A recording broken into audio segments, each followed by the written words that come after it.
Georgia farmers see water hogs in Atlanta. As the drought worsens, so do rural-city tensions over things like toilets, lawns, drinking water. Camellia, Georgia. Southwest Georgia is one of the most productive agricultural regions in Dixie, but you wouldn't know it from the soil under the corn, peanuts, and cotton. It can be sandy, it can be pebbly, and it doesn't hold water very well.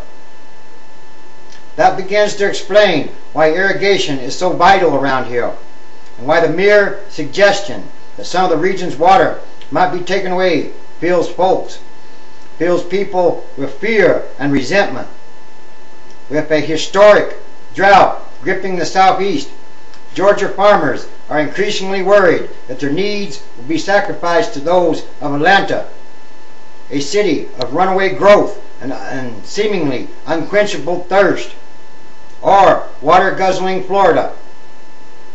Atlanta needs to take a hard look at what's happening in the metro area, said Bubba Johnson, a 68-year-old farmer who grows cotton and corn on a 500-acre plot.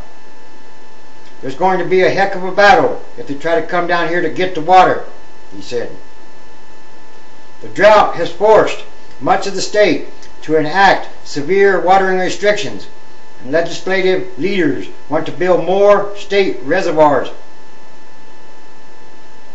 Some, including Atlanta Mayor Shirley Franklin, have also floated the idea of transferring water to Atlanta from other places via pipeline. Franklin has not specifically mentioned pumping water out of southwest Georgia's Flint River or its tributaries, but the mere possibility has stoked the long-standing tension between the big city and the countryside. I don't want to throw a brick at Atlanta, but I feel like we're getting squeezed between entities as everyone competes for water, said Glenn Cox, a farmer in Camellia. We just don't have enough clout.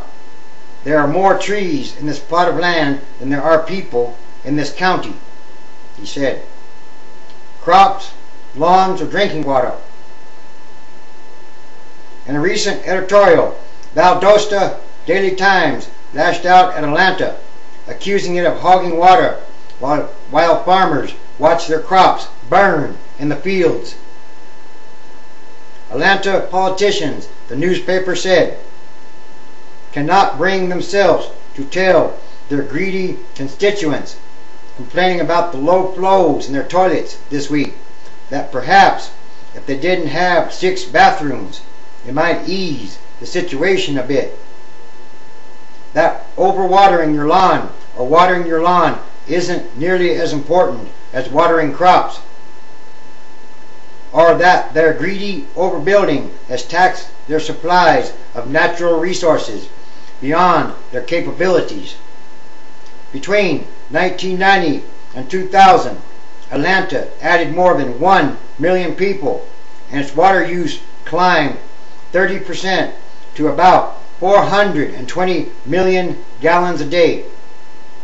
Now, metropolitan Atlanta boasts roughly 5 million people and projects millions more in the next few decades, when water could easily climb past 700 million gallons a day.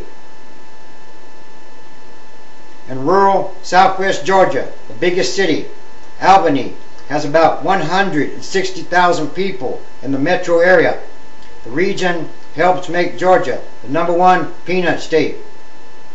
Farmers have tilled the fields here for generations, but water use spiked in the 1970s with the rise of new irrigation technologies, such as center pivots and underwater pumps. The farmers now rely on thousands and thousands of wells that tap into a huge aquifer fed by the streams that crisscross the region. Eyes on neighbors next year. The farmers have more to fear than just Atlanta. They are also watching with dismay as the Army Corps of Engineers sends water downstream to Florida and Alabama to run power plants and sustain federally protected mussels. Johnson president of the Mitchell County Farm Bureau, is pushing his neighbors and lawmakers to fight for local control of water. Before any water is transferred out, you have to make sure needs here are taken care of, he said. Cox, who lives on a serene plot of land along the Flint River, grows sweet corn, field corn, and peanuts. This year's harvest came out fine. Peanuts can be surprisingly resilient, but he is already worried about next year's. I'm just hoping we don't get cut off. This is our livelihood. I'm a 5th generation farmer. If I can't water, I won't be able to pass this land on to my 16-year-old daughter or anybody else, he said. Yes, this is a problem. Another sign of the last days.